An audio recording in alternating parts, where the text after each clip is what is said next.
It's a wild card weekend, and we'll be all over the 6 games. Sal Paolantonio joins us to talk about Jalen Hurts, home field advantage, or the lack thereof, and a worthy defensive foe in Green Bay. Sean Green will have your props and picks for all 6 games this weekend. Ron Jaworski joins us to talk about quarterback concussions, a running game primer, and who's going to dethrone those Chiefs. And finally, Pete Dougherty from the Green Bay Post-Gazette will join us to discuss Jordan Love and that suspect Packers passing game. It's all right now on a wild card edition of This Week in Pro Football. It's time for This Week in Pro Football, a deep dive into the key issues and marquee matchups in the National Football League. For the next 60 minutes, we invite you to sit back or lean in with host Pat Callahan as we preview the week's Eagles matchup, big games, breaking stories, and all news NFL. It's This Week in Pro Football, right now on JAKIB Media Sports. Hello, everybody. Welcome to a wild card edition of This Week in Pro Football. Pat Callahan joining you here on JAKIB Sports. Thanks very much for sitting in. And thanks to everybody on StreamYard. Thanks to Senior Football. Thanks to CZ for the compliments. We're going to earn them. We're going to earn them tonight. A good show tonight as we talk about the NFL calls it Super Wild Card Weekend. 6 games on, spread over Saturday, Sunday, and Monday. And we will cover as much as we can from each of those games over the next 80 or minutes or so. Thanks again for sitting in. Give me a follow on X at TWIPF Pat. You can follow the network at JAKIB Sports. So, all right, let's get going here. Sean Green's going to join me in just a couple minutes. A little different order. Sean's going to join me first. To see if he's still all right, that he hasn't burned up. We'll make sure of that. Sal Paolantonio then, who's doing a hit for ESPN right now. Sal will then join us. Ron Jaworski then will join us just after the bottom of the hour. And it'll be Pete Dougherty from the Green Bay Post-Gazette. Will wrap up the show as we talk about the Eagles' upcoming foe, the Green Bay Packers. All right, lot to do. Xander, if you would, let's take one look before we bring Sean on. One look at the final 2023 standings here. If you just follow, we'll scroll down here. NFC first. You see the Eagles at 14-3. Washington 12-5. 12 wins for the Commanders. Nice job. I had chalk in the NFC. Eagles, Lions, Vikings much better than I thought. Buccaneers at 10-7. I had them to win the division. And Xander, if you scroll up there a little bit, in the NFC West, I've got I did not have the Rams winning that division. I had San Francisco. They're actually at the bottom of the division. And then in the AFC, Xander, if you roll it up there, AFC, I had Buffalo certainly at 13-4. Great season for the Bills. But they're one of the teams now has to put up or shut up. Window's closing on Buffalo.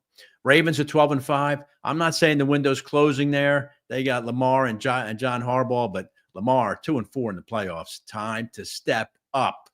I had the Texans in the AFC South, but so what? The AFC South is just horrible, and I don't know if it's ever going to be any good.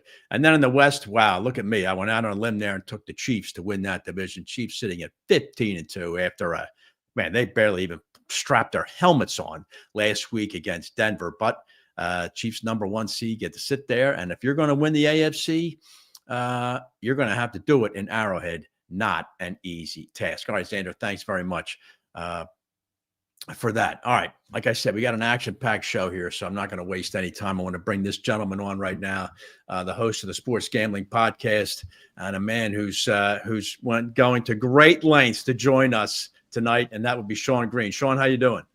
Doing good, man. Yeah. The normal studio fires were getting a little close, so I had to go on the move and post up down south a little bit. But, the playoffs wait for no one. I don't know if you saw. Now, the past few years, they've been selling it as Super Wild Card Weekend, but now the NFL is trying to lose the Super, which is BS because I just got used to calling it Super Wild Card Weekend, and now they're getting rid of it. What the heck? I wonder why they're getting rid of it, Sean. I don't know. I think that would, I guess they don't want to confuse Super this with Super Bowl. I don't know. But, I don't know. Who knows? But anyway, Sean, thanks a lot for making the effort there and staying alive to join me here. All right, Sean, here's what I'd like to do. I want to go through each of the 6 games and I want you to tell me who you're leaning towards. Certainly in the games. I know it's early in the week, but just give me your lean, and then also give me a good prop from each game, and then we'll talk a little Eagles Packers. But so let's start with the Saturday game. I know the one that's got you riveted and most of the nation.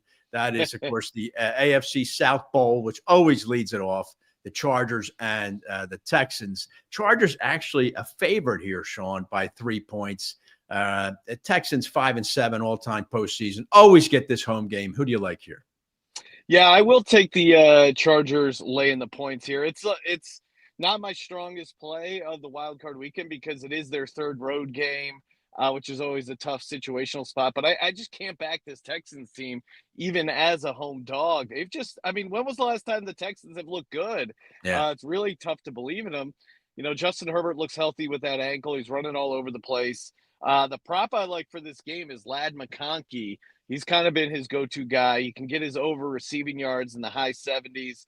So I like Ladd McConkey to have a pretty good game. I just trust Harbaugh compared, Harbaugh and Herbert over D'Amico Ryans and C.J. Stroud. It's a simple handicap, but yeah, I'll take the Chargers. All right. It's funny, though. You mentioned the Texans have not looked good, but boy, the Chargers in the postseason. Remember, they're coming off a couple years ago. They had 27-0 lead on Jacksonville, God. Managed to lose the game. It's hard to really plunk a bunch of money down on that team either, but I'd like to see the Chargers win that game. I really would. All right. Saturday night, Pittsburgh, Baltimore. I'm sorry, Sean. If you tell me you've backed the Steelers more. Oh, yes. And you were right in most cases, 10-7. They're a 10-point dog here to the Ravens. Give me your thoughts on this game.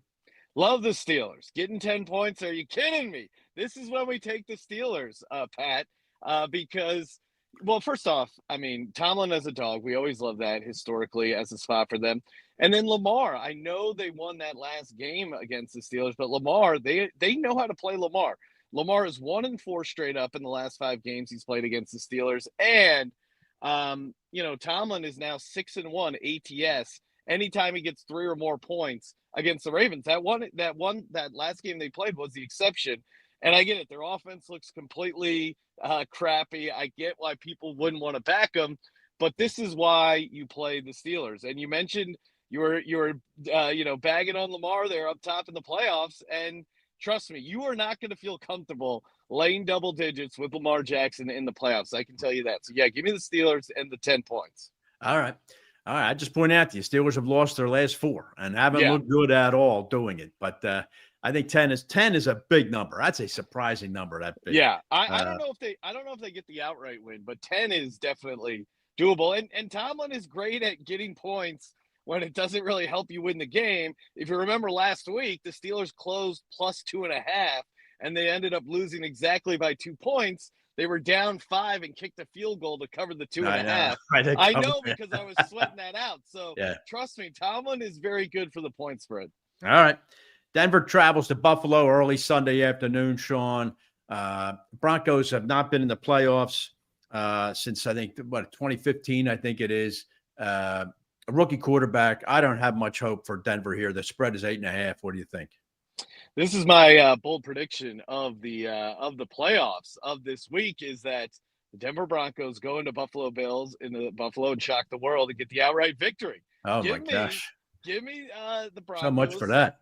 And the 8.5 points. I will remind you, Pat, of last year, a very similar situation. A quarterback making his first start in the playoff, Jordan Love, going up against Dak Prescott there, a guy who racks up a ton of good regular season results. This Broncos defense is legit, much like the Packers defense was legit last year. You have Mike McCarthy, kind of similar shades of Sean McDermott, of not being able to win these big games in the playoffs. And we see this all the time where the MVP in the regular season struggles in the playoffs. Now, you could look at the trends of quarterbacks making their first start versus quarterbacks with playoff experience. And that Bo Nix has his work cut out for him. But this is my one shocking play of the week. I think the Broncos win outright. How about that? Give me a prop in this game. Anything good? For me, I'll tell you Bo Nix rushing yards. Anytime you get quarterbacks in a desperate situation, I don't think they move their rushing yards up enough. He's sitting at like 20 rushing yards, so I like his over there. All right. All right. We'll skip the Eagles for just a second. Washington travels to Tampa Bay. Similar situation here. You got a rookie quarterback, first postseason game. Only the third trip since 2015 for the Washington franchise into the postseason against a Tampa team that is capable of scoring a lot of points. 50.5-point number here. Tampa Bay, 3-point pick. Who do you like? Yeah, I'm not usually a totals guy, but I do like the over in this game here. To your point, I think both teams are going to have some nice ability to move the ball up and down the field. I like the Bucs second receiver, Jalen McMillan, to get over his receiving yards. You know, of course, Marshawn Lattimore, who just kind of owns Mike Evans. He's on the Commanders traveling down there to Tampa Bay. I'm a little worried that, Tampa Bay was celebrating a little too much the Mike Evans, record. You think so? Think so? A little, but yeah. I still will take Tampa, laying the 3. I'm going to Washington. They haven't had a lot of quality wins. They seem like they're in that stage where they're able to beat the bad teams, but on the road against a pretty good Tampa Bay team, they could struggle. And Baker has a ton more experience than Jaden Daniels. So I'll stick with the Bucs here. All right. Minnesota travels to visit the Rams. The Vikings coming off a disastrous performance on Sunday Night Football where they got, to use Sal's term, they got boat raced by the Detroit Lions 31-9. And it looked like vintage Sam Darnold made an appearance. So what you got here, Sean, is which Viking team is going to show up? The one that went 14-2 or the one from Sunday Night Football? And which Ram team is going to show up? The team that actually outscored Buffalo or the team that scored 43 points in its last 3 games? Yeah, I mean, a lot to unpack here because the Vikings have only lost to 2 teams so far in the NFL season. Now they've lost to the Lions twice and the Rams once, and then they play the Rams once again. Unfortunately for the Vikings, I think this is a bad matchup for them. They really struggle against top-end receivers. Like it's a weird thing where they have a pretty good defense, but receivers can eat against them. You remember Puka Nacua was coming back from injury. He had a massive game. I think Kupp's going to have a good game. I think, I understand people criticizing McVay where it's like, hey, you wanted to keep the 3 seed instead of the 4 seed. But I think he realized, you had this veteran roster that needed the rest. So I trust Sean McVay to know what his team needed there. So I will take them as a dog. All right. Minnesota, 1.5-point favorite on the road. All right. The last game, Sean, I have obviously is Green Bay at Philadelphia. I've been talking with Sal throughout the second half of the season. I am not a fan of the Packers. I do not believe in Jordan Love. No. I don't care how healthy he is. He is not the quarterback who beat the Cowboys a year ago in that wild card round. I think the Eagles could conceivably roll Green Bay. Now, I'm not saying that's going to happen now, but if I come down on any side, it's Philadelphia at roughly 4.5. Yeah, I think anything under 6 is a good play for the Eagles. Obviously, I'm tremendously biased, but the Eagles have the number one defensive DVOA. I mean, how do teams win in the playoffs, Pat? It's old school football, right? You run the ball, you play great defense. Jalen Hurts, A.J. Brown, Devonta Smith, they're almost icing on the cake for this team, right? Like, it's going to be cold as hell out there, and they can just pound the rock with Saquon Barkley. They rested their starters last week, which I thought was a good idea. And now you have a super healthy offensive line with a ton of rest. It's just going to be smashing this Packers defense. And, the Packers are missing Christian Watson. I think that's going to be trouble. And, man, A.J. Brown really had a great game against those cornerbacks the first time they played. Of course, you could say Green Bay will do the same thing, Sean. I mean, they're a running game and they have a good defense. So it's kind of a mirror image there. But I think the Eagle passing game is far superior to Green Bay's, and that's got to carry the day for the Eagles, assuming Jalen Hurts is okay. Yeah, and Jalen Hurts got in a limited practice. All the reports are that he looks sharp. I expect him to clear concussion protocol officially tomorrow, but he's a go. And I would say this with the reason that the Packers hung around in that first game is because and the reason their defense is good is their ability to create turnovers. What we saw out of Jalen Hurts post-bye week, essentially, is he's done a really good job of protecting the football. I think it's going to be a somewhat conservative game plan on offense. They're going to limit the turnovers. It's going to be long, methodical drives. And if Hurts takes care of the ball, which I think he will, I think Packers are going to have a tough time getting a win. Before I let you go, one prop from this game. A.J. Brown, touchdown, plus 120. I don't think those cornerbacks can cover him. All right. All right, Sean, I'm sorry I rushed you in this sense. I got Sal Pal coming up, but I do appreciate all your efforts there. Tell Sal Pal I said hi. I do appreciate all your effort in getting here and getting on the show. Thanks very much, and I will certainly talk to you next week. Stay safe out there and fire up the hose, all right? All right, appreciate it. Let it ride. All right, Sean, thanks very much. All right, let's take a quick break here. When we get back, Sal Pal, fresh off a hit on ESPN, is going to join us. We're going to talk Eagles, Packers, and we'll get Sal's opinion on the other 5 games, too. Let's do that next here on This Week in Pro Football, presented by Kennedy Auto. Welcome back. We've got another exciting play underway at KennedyAuto.com. That's right. At KennedyAuto.com, you can browse their entire inventory from home. The customer is scrolling hundreds of Ford, Mazda, and Subaru vehicles right at his fingertips. He made his selection and got a bottom line price set directly to his email. He could go all the way. And the deal is good, all without leaving his couch. Incredible. KennedyAuto.com. Enjoy your ride. Discover the essence of true community banking with First Bank, your trusted partner across Eastern Pennsylvania and New Jersey. Their network of branches brings you convenient access to dedicated personal bankers who understand your unique needs.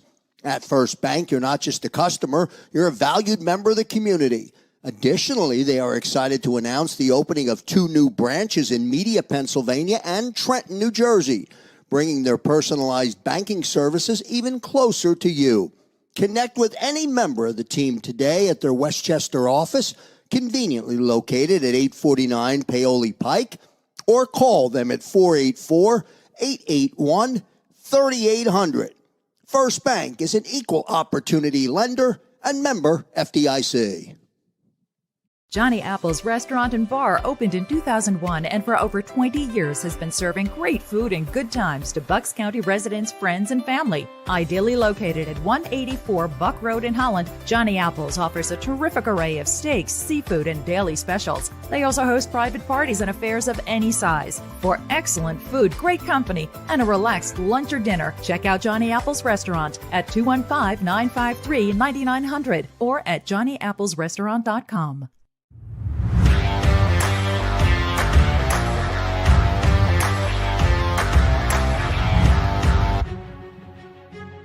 All right, welcome back here to This Week in Pro Football. Pat Callahan joining you here on JAKIB Sports as we get ourselves set for what used to be called Super Wildcard Weekend. It's always super having this gentleman on here, the host of the Matchup Show on ESPN and ESPN's national correspondent for the National Football League and a game analyst, Sal Paolantonio. Sal, how you doing? Pat, we're doing good. We're at NovaCare. Just got out of the locker room, just got off the practice field, watched Jalen Hurts practice. I was impressed. I really was. He was moving well. The ball was coming out of his hands, crisp and clean. Had plenty of rotation on the football, throwing with confidence, moving with confidence. They were working on balance drills because balance is such an important thing coming out of a concussion. So I think he's moving in the right direction to play on Sunday and be a full go. He was a limited participant listed in a practice report, but I think that will change. I agree with Sean. I think it will change tomorrow or Friday. Okay. Sal, I know you cannot possibly tell from a limited practice, but let me ask you this. The Eagles, as you've pointed out in the past, they get a lot of success out of that run game with Saquon because Jalen Hurts is a threat to run the ball. Do you think the Eagles will curb that at all as far as allowing Hurts to call his own number Sunday? No, I do not. You know, what they do successfully is the quarterback power through the A gaps and B gaps of the offensive line behind Juergens and their 2 guards. And they play off of that, and then they run the ball on the outside with Saquon Barkley. And I don't think that they will curb it, but I agree with Sean. I think this is a game where the Eagles' passing game can be very productive. No Zaire Alexander at corner, their best cover corner. They had trouble with A.J. Brown in Brazil. Remember Brazil, Pat? I was in Brazil talking to you. I do. This is a replay of Brazil. And the interesting thing about it is the Eagles did not play Jalen Hurts leading up to that game. And there was a question about whether he would be rusty. And if you remember, the Eagles offense came out flat. They were 3 and out in the first quarter. Yeah. Then he turned the ball over, fumbled it. He had 3 turnovers in the game. Saquon saved the day because he had 3 turnovers. Go back to that game, and I know you're not a big believer in the Packers, but Packers had 4 trips in the red zone, only converted 1. Right. If they convert 2 of the 4 instead of 1, Pat, they win the game. That is fair. All right. But I'll give you now that you and I do a little pro-con here. If you remember that game, Jordan Love hit Jaden Reed with 2 long touchdowns there. Reed has disappeared from the Packers offense. And Love, I'm sorry, Sal, he just doesn't look like the same guy. Your opinion on Jordan Love, who in 23, Sal, 4,159 yards in 17 games, 32 touchdowns, 24, 3,300 yards and 25 touchdowns. Well, Pat, he's got this ulnar nerve, funny bone injury he's coming off of. And not only does it affect your elbow, but as Ron Jaworski told me, he had the injury and it affects your fingers, especially your ring finger and your pinky. And the pinky is the last finger to come off the football, off the laces. Right. Believe it or not, this little pinky will also control the accuracy of a football. Right. If you remember, Joe Burrow had a broken pinky and he played with one, and it really, really affected the control. And he has a huge hand and a cannon of an arm. Right. The shoulder is what controls the power of the pass, the deep ball, whether or not you have a really long throw. It is the fingers that control the accuracy. And if you have an elbow issue like that, it can really control your accuracy. All right.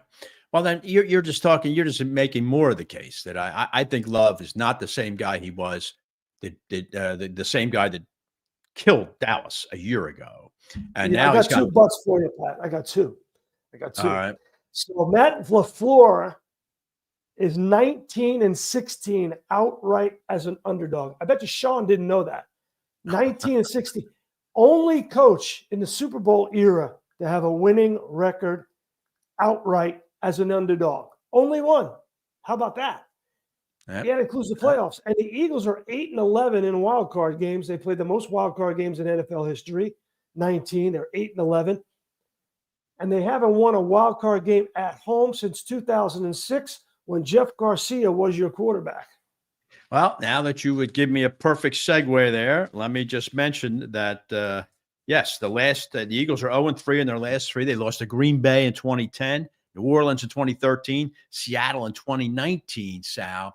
So you and I have spoken recently about what a substantial home field advantage the Eagles have by dragging a team into South Philadelphia in that Thunderdome of a home field advantage the Eagles have. Yet there they are 0-3 in their last 3. How do you see it come Sunday? I see a team that, with a quarterback coming off concussion protocol, that struggles in the first quarter, that will take some time to get its footing, and then they will try to put the Packers away with the run game in the fourth quarter. I don't see them steamrolling the Packers in this game. I just do not. Okay. I do not. I think this will be a tough game, and this will be a tight game for the Eagles. Their body language in the last couple of games I haven't liked. I just don't see them rolling over Green Bay. I just don't. All right. Well, that's interesting. I Green think Bay takes care of the football too, Pat. They do. Yeah. You're calling probably then for a lower scoring game in that regard. The over-under on this game per ESPN bet is 44.5. So they're not looking for a high-scoring game here either. But Green Bay really, Sal, is a mirror image of Philadelphia offensively. They pound Josh Jacobs. And they play, and then defensively, very solid defense. So, yeah, what is it, 42? I go the over, Pat. Yeah, I do. Yeah. I think could be a 28-24 game. Sal, one last thing about the home field edge, and I probably asked you this every year since you and I have been together come playoff time, but to me, it's so noticeable. And that is, like you mentioned, the Eagles 0-3 in their last 3 at home. All the sidelines you've been standing on. I think when a favored home team either falls behind or the game's a lot tighter than they thought, I think the pressure really starts to descend from the stands onto that sideline and gets very palpable. Do you see it the same way? We've seen that, and we've seen it in Philly. Yeah. Without a doubt. Absolutely. Yeah.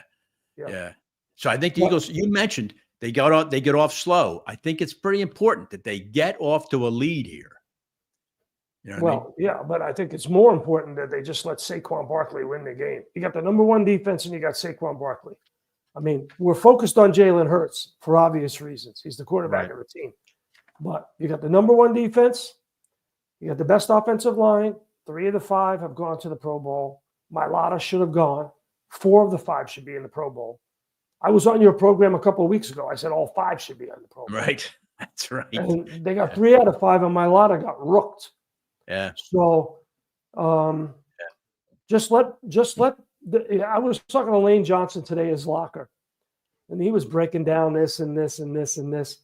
And I said, when do you let the beast out? He goes, 4th quarter. Fair enough. Fair enough. All right, Sal Pal, you were kind enough to send me some notes here, and these were notes that you got from film study. And I wanted to ask you this because what you garnered was that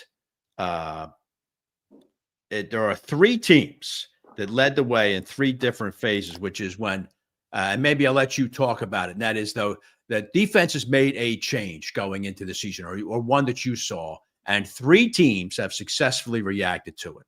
All right, why don't you talk about that a little bit? Well, I think the biggest change that we have seen in the NFL from defenses is the 2 deep safety shell.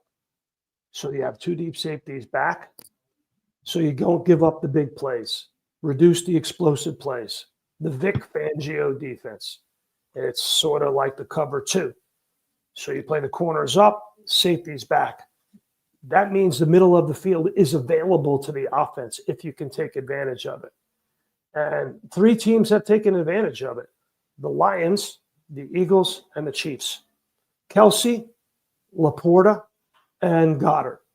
Right. And what you saw in that Minnesota boat racing of Detroit, I heard you use that with Sean Green. Right. That's right. Was they left the middle of the field available, and the Vikings never took advantage of it. Right. So you're a student of the game, Pat. You're a student of the game. Aaron Glenn coached under Rex Ryan. Rex Ryan is the son of Buddy Ryan. Buddy Ryan invented the 46 defense, which is the number the safety of the Chicago Bears wore. And that 46 was making a beeline for the quarterback through the A-gaps pretty much every down. And that's what Aaron Glenn did to Sam Darnold. Now, when you do that, and Chris Collinsworth showed this on Sunday Night Football, when you do that, the middle of the field is available on short routes that are blitz beaters. But Kevin O'Connell, coach of the year, got out-coached by Aaron Glenn. Yeah. They blitzed Sam Darnold. They had no blitz beaters available for Sam Darnold. Right. And Sam Darnold got sacked, and he got harassed throughout the entire game. The ball was coming out high. Everybody knows when the ball comes out high, your feet are not set as your quarterback. They're not set. Right. That's why the ball is sailing on him. He was absolutely under the gun from the beginning. Yeah. That game was not Sam Darnold's fault. That was Kevin O'Connell's fault. All right. Well, it's a convincing argument that you made there about that, where you even said 3 critical things here with that approach: patience to sustain longer drives. Well, certainly all 3 teams you mentioned are A+ in that regard. Quarterbacks must not commit turnovers. You just mentioned that a minute ago. In terms of the Eagles game Sunday. And lastly, excellent offensive line play. Well, there you go. And the Eagles certainly score highly, very highly. So does Detroit. So does Kansas City in all 3 of those. And so it's no accident that they're the 3 top teams in the NFL. Here's what I think about the Eagles. If they win this game, this will be the toughest game for them in the postseason. This one. Okay. Not going to Detroit. Once they get some momentum and get rolling, and they get the superpower in place and the superpower is that O-line and Saquon Barkley. Once they get that in place and get rolling, they'll go to the Super Bowl. I believe that. I do. All right. Talk I about think Sal they're the only team Paolantonio. that can go to Detroit and win the Super Bowl. The Eagles. All right. Now, I believe that. Now, that I firmly believe that no one else is going to Detroit and winning. I certainly agree with you The there. Vikings are done. Oh, Yeah. It's over for the Vikings. The blueprint was set on the Vikings. They're done. Yeah. Yeah. And certainly I can't think any other teams, Tampa, Washington. I'm just not gonna drink that Kool-Aid. So it's certainly going to Detroit. All right, Sal Pao, the host of the NFL Matchup Show and game analyst for ESPN also. If you got a few minutes, Sal, I just want to run through these games with you. Just get a sentence or two from you on each of these other games. Washington, I am ready for you, Pat. 6 seed Washington at 3 seed Tampa Bay, the playoff rookie.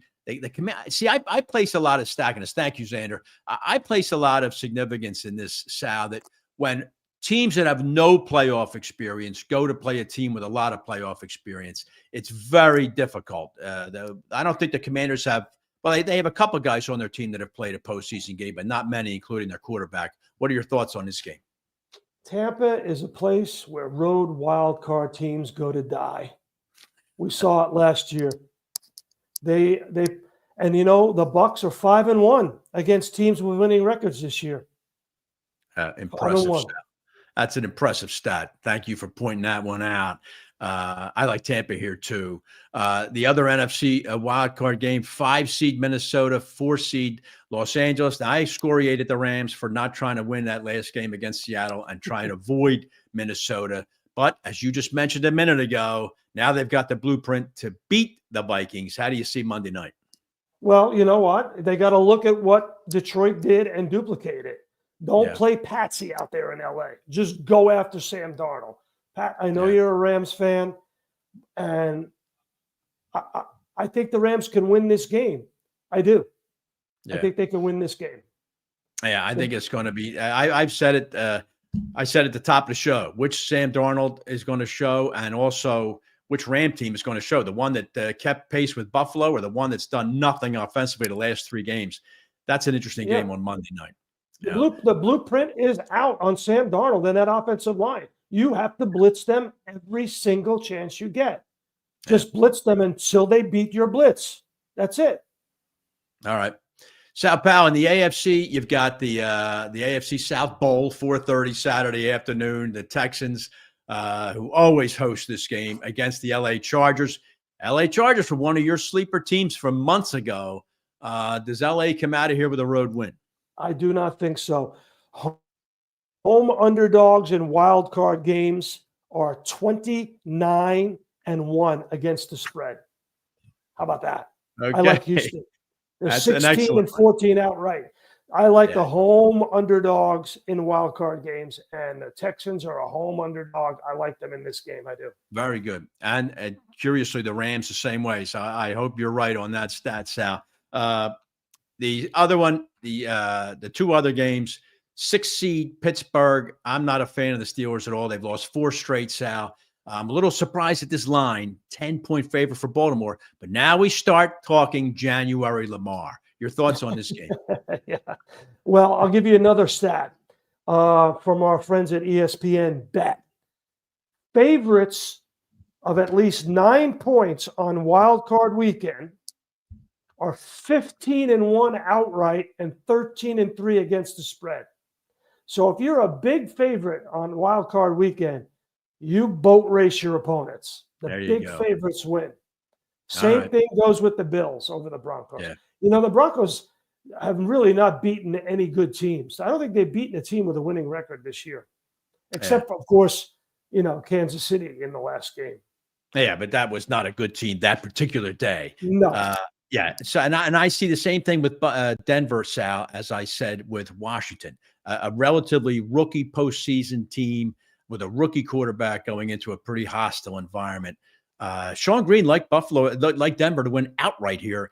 I don't see it. I think this is the big charge here for the Bills. No. Yes, absolutely not.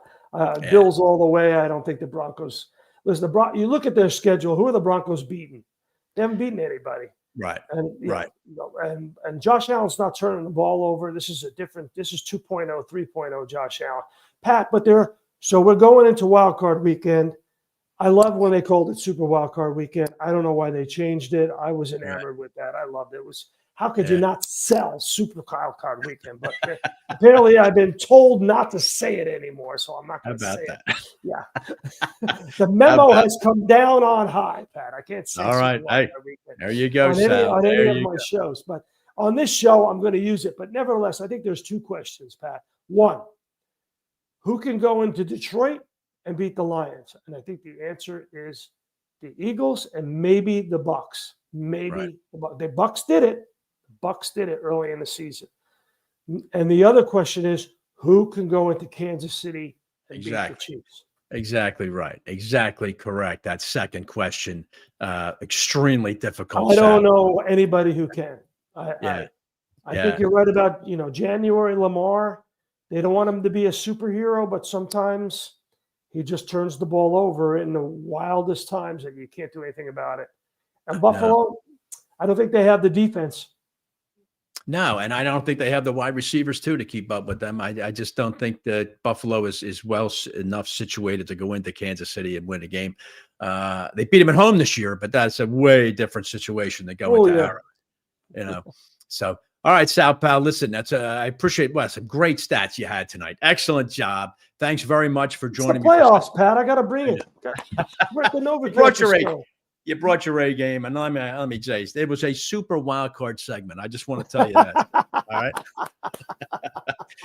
Sal. Thanks very much, pal. We'll talk to Sal Pal next week. Of course, Sal will be reporting from Lincoln Financial this weekend. All right, when we get back, thrilled to have this gentleman join me. That's the great Ron Jaworski, the old-time ex-Eagle quarterback and an underrated Eagle quarterback. I will say that. A draft pick of the Los Angeles Rams. We're going to talk to Jaws about that Kansas City home field advantage. I want to talk to him about quarterback concussions too.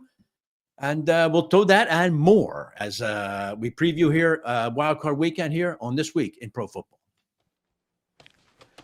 What on earth are you doing? We have dinner reservations in 15 minutes. I'm trying to figure out who to start in my fantasy football lineup.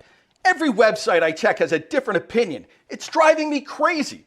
How do you set your lineup so fast?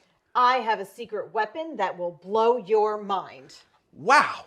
What's the secret? I've been using fantasyguru.com for all of my fantasy football decisions. Fantasyguru.com? Isn't that with that crazy guy, Jeff Mans? You mean the legendary fantasy guru, Jeff Mans? He's a genius. Fantasyguru.com has everything you need to dominate your league. Starts, sits, busts. It's like having a fantasy football expert panel in your corner. Wow, fantasyguru.com. But I feel like you're cheating on me. How do you think I won our league last year? Fantasyguru.com. It'll feel like you're cheating, but you're not. Join fantasyguru.com today. Use the code NEW30 for 30% off instant savings. Evolution Energy Partners has helped hundreds of businesses save millions of dollars on their energy spend. They offer electricity and gas procurement strategies, efficiency audits and engineering and financing solutions, as well as online utility bill management. To learn how your business can save, visit www.evolutionep.com or contact Chuck Herschella at 610-329-8288. Evolution Energy Partners, energy solutions to improve your bottom line.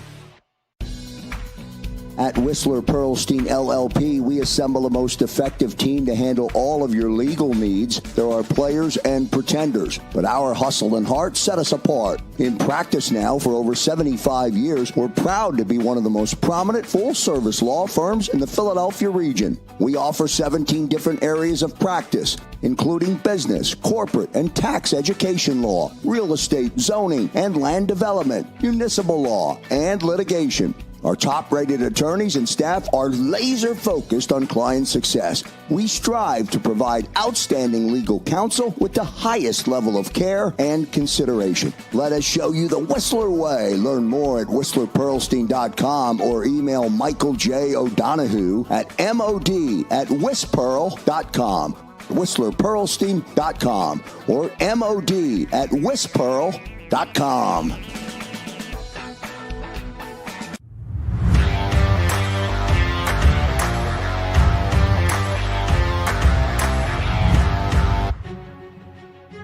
Welcome back here this week in pro football here on JAKIB Sports. I see on the stream is Pat Ryan. I wonder if that's the old Jets quarterback, Pat Ryan. But anyway, thank you very much for everybody who's joining on the stream. Thank you very much for viewing here. Sal Pao with a great segment there. He thinks we're in for a close game. He thinks we're in for a close game. I don't think it's going to be that as close as Sal thinks. And I'm very anxious to get this gentleman's opinion. The former Eagles quarterback, ESPN analyst, owner of the Ron Jaworski golf, 8 golf courses throughout the Delaware Valley area and even into Delaware, and CEO of the Jaws Youth Playbook. That's Ron Jaworski joining us here. Ron, how you doing? I'm doing great, Pat. How are you? All right, Ron, thanks very much for joining me and taking the time. Always a pleasure. Great to follow Sal. Yeah, that's right. And I want you to one-up him. I want you to one-up him. It's a hard act to follow. You know, if anybody could do it. Anybody could do it. I know it's you. All right. 25 years, Sal and I, head-to-head. The matchup show was fabulous. All right, listen. Nobody better to talk quarterbacks with than yourself. So let's start with this. Are you at all concerned about Jalen Hurts being ready to resume his normal playbook, if you will, as the quarterback Sunday?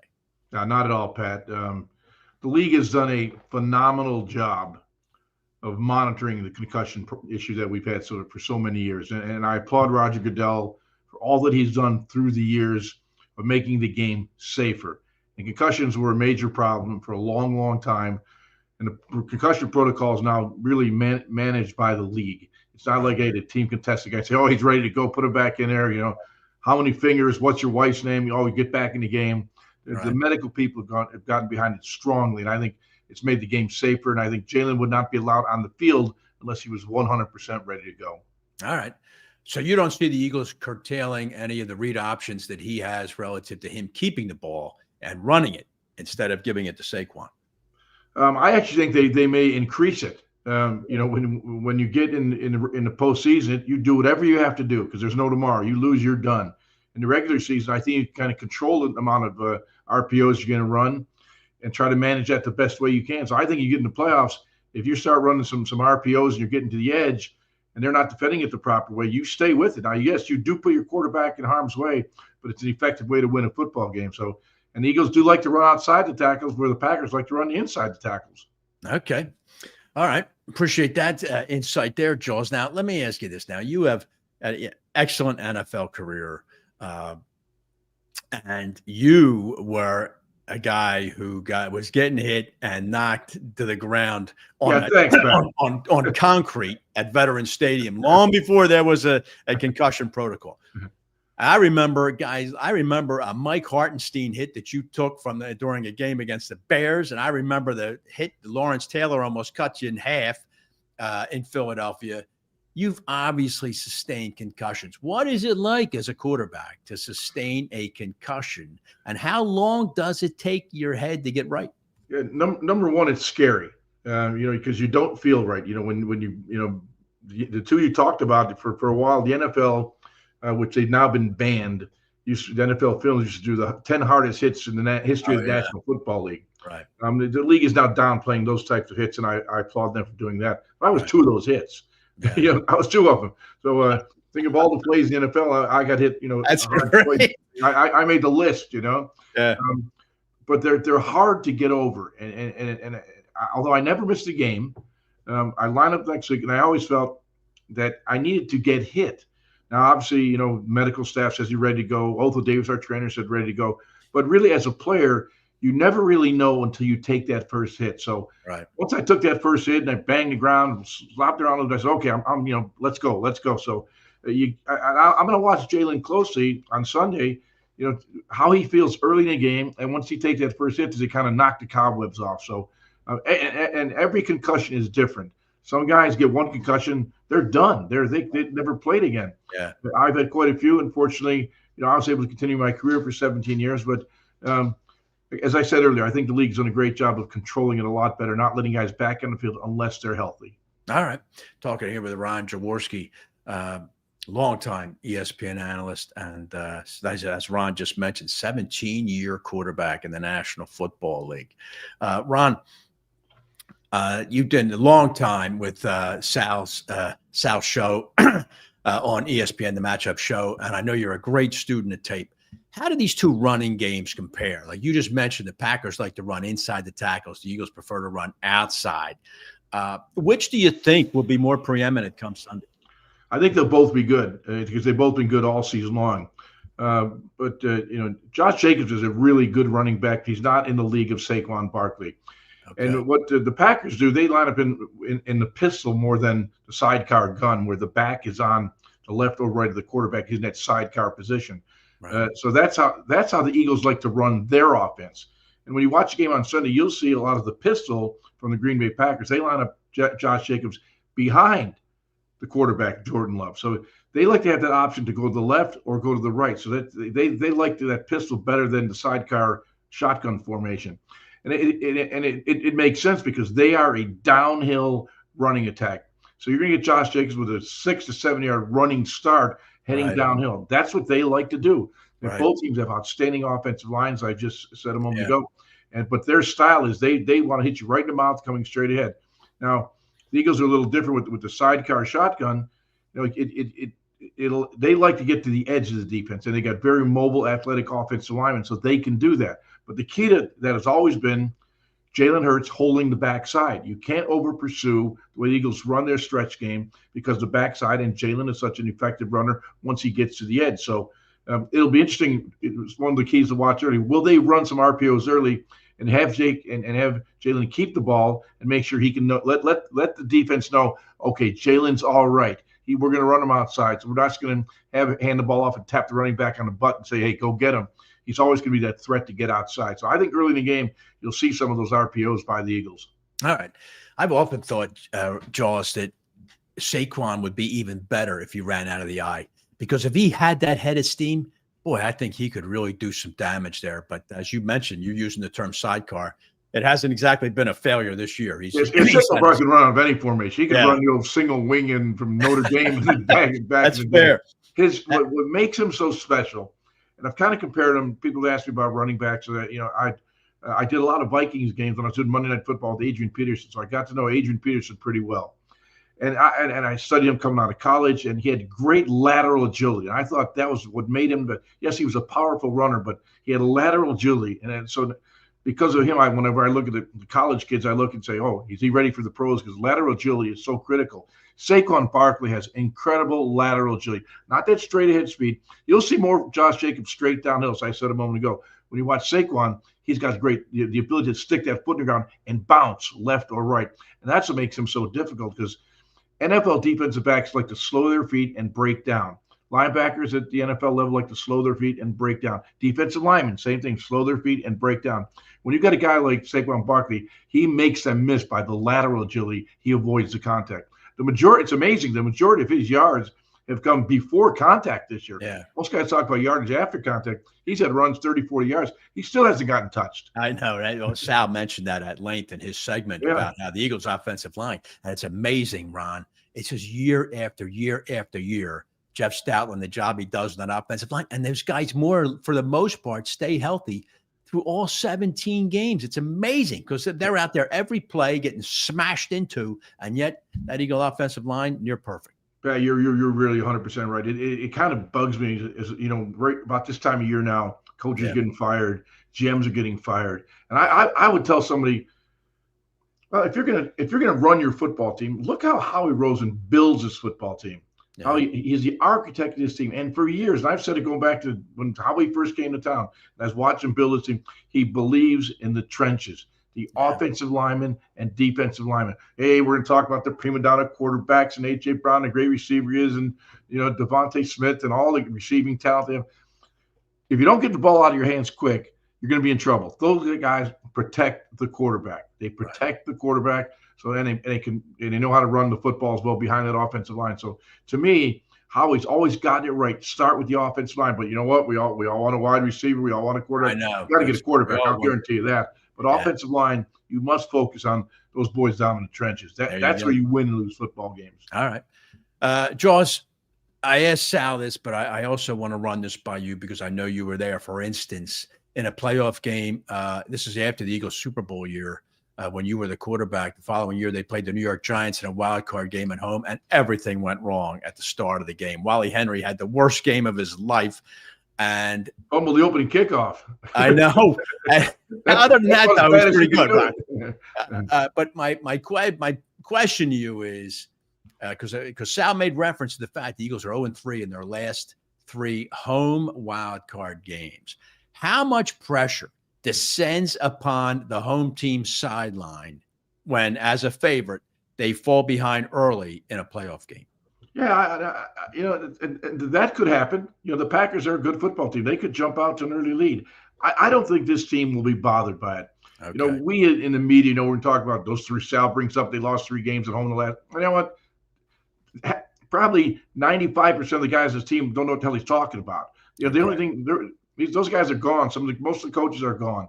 So this is an independent group. They don't care about they don't care about history. They want to carve their future. So as much as we like to talk about it, I think it's irrelevant. But being at home with the crowd all lathered up and all fired, by the way, I love this matchup, Pat. I mean, this is kind of the old school Green Bay Packers, Philadelphia Eagles. 2 teams with great significance in the history of the NFL. I love that this is a great matchup at 4:30 on a Sunday afternoon. The sun's going to be setting, going to be cold, hopefully not windy. I like the game to be determined by the players, not the weather. Right. But when you look at these 2 teams, it's a perfect matchup for me.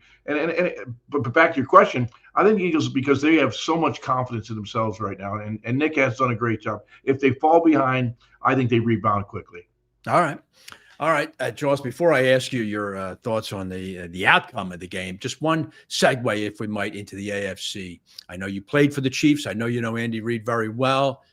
Talk about home field advantage. My question to you is, the way the AFC playoff seedings are stacked right now, do you think anybody can go into Arrowhead and dethrone the 2-time Super Bowl champions? I do not, and a lot of people may say Baltimore. They have struggled in the playoffs, and Lamar just hasn't been effective.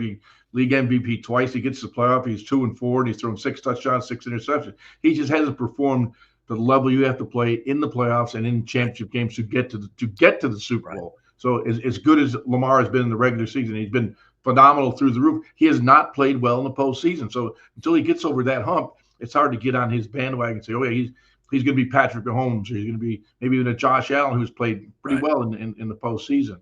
Right. But when you look at the Chiefs roster, and Steve Spagnuolo, their defense coordinator, is a good friend of mine. I spend time when Steve comes back to Jersey Shore in summer, in June and July. I love just going out and having a beer with him and talking ball. And by the way, it's amazing. Guys like Steve Spagnuolo don't get interviewed for a head coaching job. It just boggles my mind. I know. I mean, the guy's been a great coach everywhere he's been, because he failed in 2006 and 2005 with the lousy Rams team. He's one of the best defensive coordinators like Vic Fangio in the league, and these guys don't get mentioned because of I have no idea why they don't get mentioned, but they should be talked about and they should get jobs. So it boggles my mind. But when I think of an organization, and Andy Reid is it doesn't get any better than Andy Reid. We all know that. We had Andy Reid here. We know the type of person he is, the type of character guy is. Now he builds his football team, but he's gone from an offensive minded team to a defensive minded team. So Andy will do whatever it takes. I know. And it's just one word about Andy Reid, if I might. Let me just get this real quick, Ron. I know Andy Reid started coaching in 1999. That's not when he started coaching. In '99, he became the head coach of the Philadelphia Eagles. So that is This is his 26th straight year as an NFL head coach, because he had no break when he left Philadelphia. He signed with Kansas City right away. Like within an hour. Yeah, I mean, that is extraordinary. Isn't it? 26. That's like George Halas territory. Yeah. I mean, how long do you think he's going to keep going? He loves to coach. He just loves to coach. I talk to Andy during the season quite regularly, and we text back and forth, and usually around Christmas time or New Year's Eve or Thanksgiving, we send our best wishes. So I communicate with Andy. No matter what, he responds. Yeah. The guy finds time to respond to people, but he's always been that kind of people person. And for a guy that's been around as long as he has a way of revolutionizing the game. He's not stuck in his ways like, we're going to win on offense, we're going to win on defense, we're going to run the ball and throw. Whatever it takes, he finds a way to integrate the positive into his offense or defense. Yeah. Well, it helps to revolutionize when you got 15 taking the snap from center. That does help. That does help. All right, Ron, one last thing. Your thoughts? Sunday's game, Packers at Philadelphia. I think the difference to me, Ron, is you mentioned and talked about the two running games. You talked about the offensive lines. I think the Eagles' defense is a little better, but Green Bay's is good. I think the difference is the Eagle passing game is substantially superior to Green Bay's, and that's why the Eagles are going to win. What are your thoughts here? Yeah, I like the Eagles to win the football game, and I heard your discussion with Sal. He thinks it's going to be a very close game. I disagree. I think the Eagles jump out. I think Green Bay will fight their way back into make a competitive game, but I got a 31-24 Eagles. All right. So you see a higher scoring game. Okay. I do. The conditions are going to be good. It's not going to be a windy day. Right. As a quarterback, you always look at the weather. But I think both teams will try to run the football, try to establish the physical aspect of their game. Because as you get in the playoffs, you want to be careful early. So I think you'll see that both teams trying to hammer it out. Once you settle in after a series or two, then I think it turns into a throw ball game. All right, Ron Jaworski, it's the off season for golf, but I believe me. Just around the corner, Pat. I know, and I've corresponded with you often. I don't think there's a busier man in the Delaware Valley than the gentleman that's on the screen with me right now. You got 8 courses, and I would urge everybody to check out ronjaworskigolf.com and some great courses there, great membership. I hang out there. I tell you, I'm at the 17th of River and taking pictures of people trying to hit an island green. So always having fun with the folks. And I love the golf. We play together, Pat, so we know how much fun the game can be. And I just love being around people. I love my football work and I love the golf business. But quite honestly, my wife and my son now run the golf company because I'm making sure my handicap stays as low as I can possibly keep it. Well, way to go. Way to turn it over and let the kid. I've met your son. He's really good, really sharp, and I wonder how Dad, though, isn't perched over his shoulder like 4 hours a day, though. I don't know. I'll have to ask him. You may not like the answer. Or I may not like the answer. Yeah, that's right. Well, listen, I really appreciate you taking the time, Ron. Thanks very much. Some great insight, and I wish you all the best. Wish you well, and especially in the coming golf season, all the best on all 8 of your courses, and look forward to getting out there with you again, all right? Let's do it again in Super Bowl week. All right. Thanks very much, Ron. Thanks, Pat. All right. The great Ron Jaworski joining me there. Real student of the game, Ron. Real student of the game. Sal Paolantonio used to talk about him and his film study. It's really legendary. All right. Listen, when we get back for another first-time guest here on This Week in Pro Football, that's Pete Dougherty from the Green Bay Post-Gazette. We're going to talk Packers-Eagles from a Packers perspective. We'll do that next year to wrap it up on This Week in Pro Football. Welcome to Park Bank, a return to better banking. With 7 locations across Philadelphia and South Jersey, we prioritize your financial well-being with a blend of modern amenities and traditional customer service. Our professional team is dedicated to providing tailored banking solutions, whether you are opening your first account, planning for retirement, or expanding your business. Our services include a wide range of personal and business banking options with competitive deposit rates and products. We are committed to making your banking experience seamless and efficient with the latest technology at your fingertips and the personalized support you deserve. Park Bank, your community. For more information, go to parkbank.com. That's Park, P-A-R-K-E, bank.com. Member FDIC.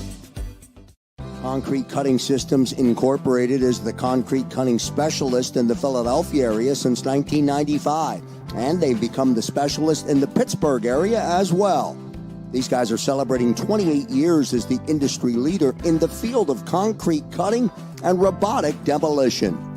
So if you have a project that requires any type of concrete cutting or drilling, concrete demolition, or interior excavating, call the specialist, Concrete Cutting Systems, located at 2514 Orthodox Street in the heart of Philly. Call them at 215-533-0652. With a fleet of over 70 service trucks, Concrete Cutting Systems Incorporated is always ready to service all of your concrete cutting, drilling, and concrete demolition and highway sealing needs. These guys are the only full union concrete cutting company based in Philadelphia. So don't delay. Call the boys today at 215-533-0652. And be sure to check them out on Facebook and Instagram at CCSINC_Phila or on the web at concretecuttingsystems.net.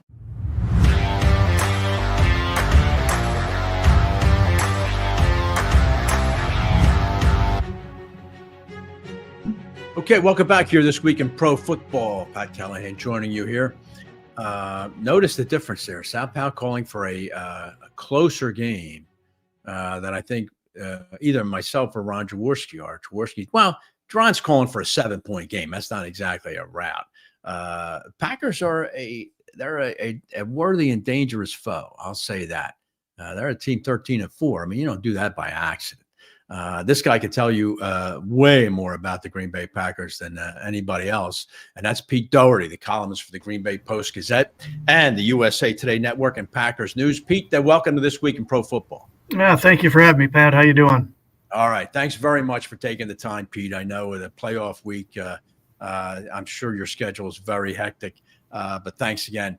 Let me start with this, Pete, because we've been talked with Sal Paolantonio, talked with Ron Jaworski, but I wanted to get this opinion from you. Jordan Love just doesn't seem to me, and I know he's had a couple injuries this year, but you think back to the guy who dismantled Dallas in that wild card game a year ago, to the guy who is throwing the ball right now for the Green Bay Packers, and it just doesn't look like the same guy. Your thoughts on Love? Has there been a regression? Is it all injury related? How do you see it?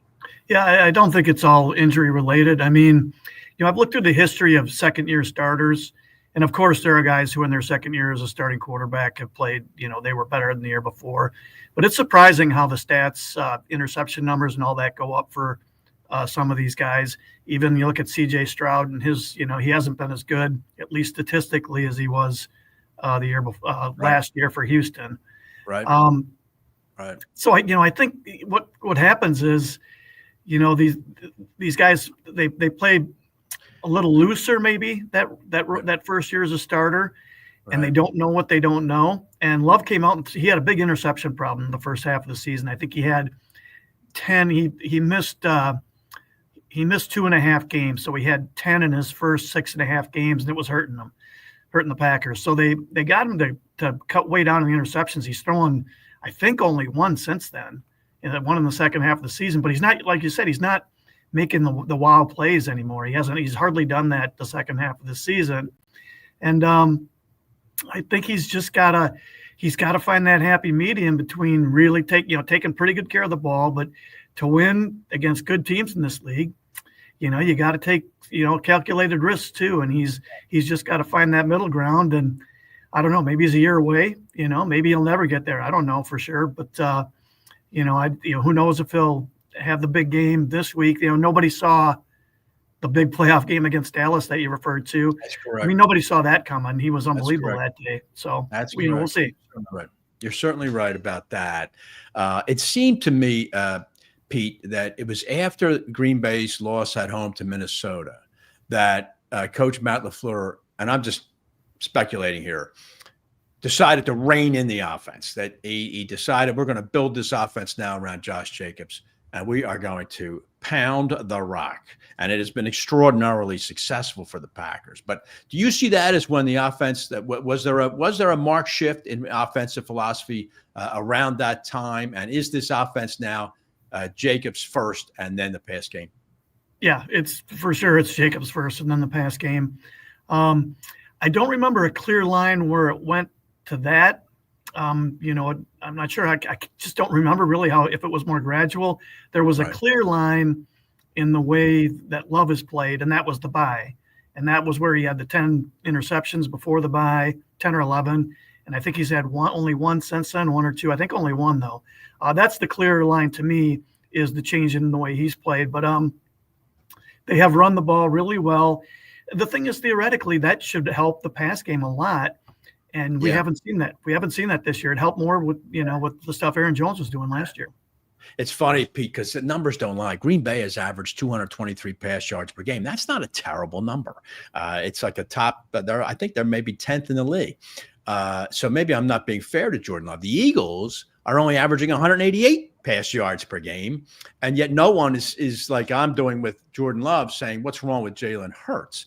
But when you see something like Jaden Reed, who was exploded last year in a couple of primetime games, scored 2 big touchdowns in the season opener this year against Philadelphia, but he's disappeared seemingly from the Packers offense. With the injury to Christian Watson, who's going to be the primary receiver, the go-to guy for Love on Sunday? Yeah, I mean, Reed's their best guy. He has been. I mean, he's better overall receiver than Watson. Watson was just a really, really good deep threat. Right. That changed the way defenses played. I think Tucker, Kraft, and Reed are their 2 best guys. Kraft is their tight end, in the passing game, and Jacobs. And that's one of the issues probably is that they don't have anything like a number 1 and really, borderline number 2 receivers. So you don't have a guy who can make plays against double coverage and who also is drawing that kind of attention to make other guys better. And I thought they'd be able to make up for a lot of that with the depth from 1 through 6, find good matchups. If you have injuries, They don't hurt you. But the receiving core has been one of the most underperforming positions on the roster this year, and they've been killed by drops. I think they're either first or second in the league in drops. So that's probably starting places, catch the ball. Yeah, that helps, Pete. There's no doubt. Since let me see, I get November 3rd here. I got it.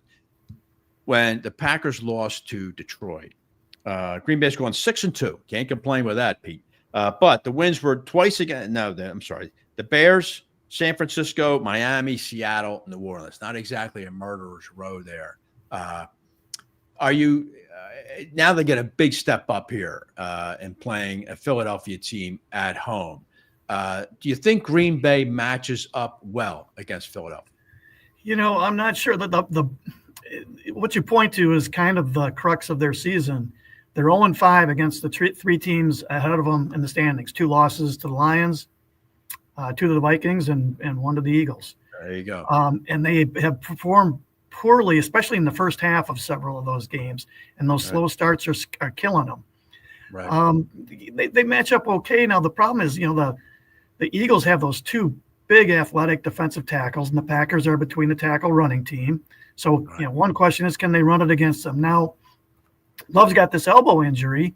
He basically got hit on the ulnar nerve in his elbow. Excuse me. And so he's got the feeling back in his hand, he said today. But the elbow's still sore. It's basically, it's bruised. That nerve is bruised. And so he threw in practice, but he never cut it loose, and he won't till later in the week. So if that's bothering him on a Sunday, that could be a big problem. Oh, yeah. And then you got all the problems. You guys have watched the Eagles all year. There's no perfect team out there, but they've got some weapons on offense. And when you can run it like Barkley does, and you got a quarterback who can escape the pocket, that's a lot of problems, plus the playmakers in the pass game. Yeah. I think the big thing for the Packers is to get ahead early. That's what they did against Dallas in that game last year. If you get up early, then you flip the script. That home team's had a great season. Now they're feeling the pressure because they're behind. You can turn your pass rush loose a little bit. I think that would be huge for the Packers to get up early. And if it goes the other way, they're in huge trouble. I've talked about that, Pete, the entire show. To me, that is a tangible thing. When a road underdog gets up early on the home team, the pressure is palpable inside that stadium for the home team to do something. And I think it gets them out of their comfort zone. They start to press, and then it's downhill, just like that game last January that you were talking about against the Cowboys. You mentioned the Packer defense has been very strong all season long. Now, will the Packers' emphasis be stop Saquon? And will they commit extra resources to stop him and force Hurts to win the game? Yeah, it has to be. I mean, Hurts is a good quarterback, so, you're still taking your chances, but you can't let Barkley beat you. Their run defense has been really good. I forgot to look up the stats, but for the last several years, their run defense has been bad. And this year, especially the second half of the season, it's been the strength of the defense. But the pass rush is really mediocre. They don't have a guy who you got to double all the time. Right. And they don't have a guy who can just get him a sack whenever they really need one. They're going to have to blitz this guy, but you can't blitz willy-nilly. You got to keep your pass rush lanes because otherwise he'll leak out the side of the pocket and kill you. Right. But then you take a guy out of coverage if you send that extra rusher. And then so that creates its own issues. They do have a guy, Edgerrin Cooper was their second-round pick, their early second-round pick. They finally have a guy on defense who's got a lot of talent. And this guy, they'll use him all over. They'll blitz him some. And I wouldn't be surprised at all if they use him to spy Hurts sometimes because he's a guy who can make the open field tackle against Hurts. There's not many in the league, and he's one who could do it. But it's a really tough matchup. And that opening game, they kept Hurts in the pocket most of the game, but then in the fourth quarter with the game on the line, he leaked out a couple times and picked up some big first downs. So you can do it for 50 minutes and still lose the game. Right. Talking with Pete Dougherty here from the Green Bay Press Gazette and the Packers News and the USA Today network. Pete, one thing I haven't talked with anybody about so far this show is the two coaches. Matt LaFleur, very successful, 72-35 through this regular season as a head coach. That's like 2 wins for every loss. That ain't bad. Nick Sirianni, 50-23, almost identical in terms of a percentage. These are 2 really good coaches. Do you see either one having a tangible advantage over the other going into this game, as far as being a game day technician? So LaFleur is catching major heat late this season for game management errors. Last week against the Bears, there was a third right at the end. There's 54 seconds left. They're facing fourth and 3, I think, and they would have to kick a field goal would be 55 yards. Right. And it seemed to catch him off guard, and he called an immediate timeout, and there was still 30 seconds left on the play clock. Well, the timeout, he ended up kicking the field goal. Yeah. They made the kick, so they're up 2. Right. But they left 54 seconds left for the Bears to get, you don't need that much time to get in field goal range. Yeah. Way too much time. He needed to let that clock go down. And the Bears only had 1 timeout. So if they had used it, then they would have had 0 timeouts left. So they still would have had more time, but they would have had 0 timeouts left. And they needed that timeout to get in field goal position. That's correct. He's had a few mistakes like that this year.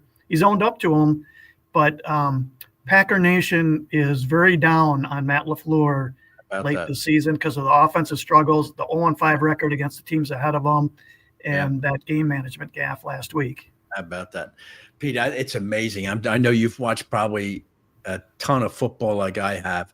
It is amazing that coaches can't figure this clock out. You know what I mean? I don't know how many assistant coaches these guys need on a team to figure out when to call a timeout.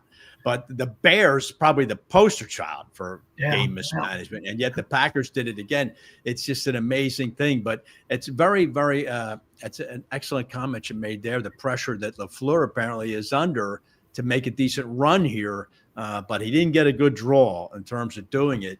It must be that sorry to interrupt, but just that game management or the timeout stuff must be harder than it looks because you've been covering the Eagles for a long time, right?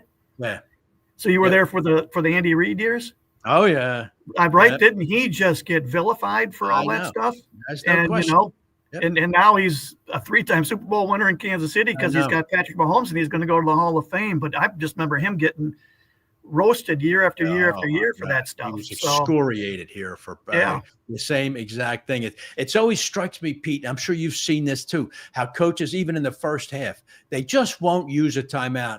They must be worth a lot of money at halftime, these timeouts, because these coaches, 50 seconds ago, then 45 and 40 and 35. And meanwhile, they're not taking a timeout to preserve time, to give them options as to, how to score. But they can't seem to figure it out, despite no matter how many headsets there are on the sideline and in the press box. Yeah, they've got an assistant coach whose job in the press box is to advise him on 2-point plays and game management stuff. Maybe there's too many voices in his head with other people, the coordinators and everybody talking to him too. Yeah. So I don't know what the best solution to this is, but you just can't be losing games because of mistakes like that. I agree.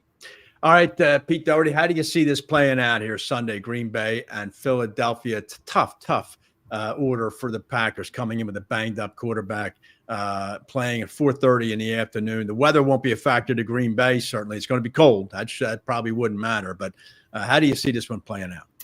Yeah, I think I saw that the spread today was 4.5 still. Yeah. That feels light to me. I was thinking it should be more like 5.5 or 6. Yeah. Yeah. I haven't picked a score yet. I've got to do that for the paper tomorrow. But there's no way I can pick the Packers to win this game. Now, if they won, it's not like I'd be totally stunned. They have talent. Right. Love's got a lot of talent. Jacobs is a good player. They got a solid offensive line, not as good as Philly's, but not bad.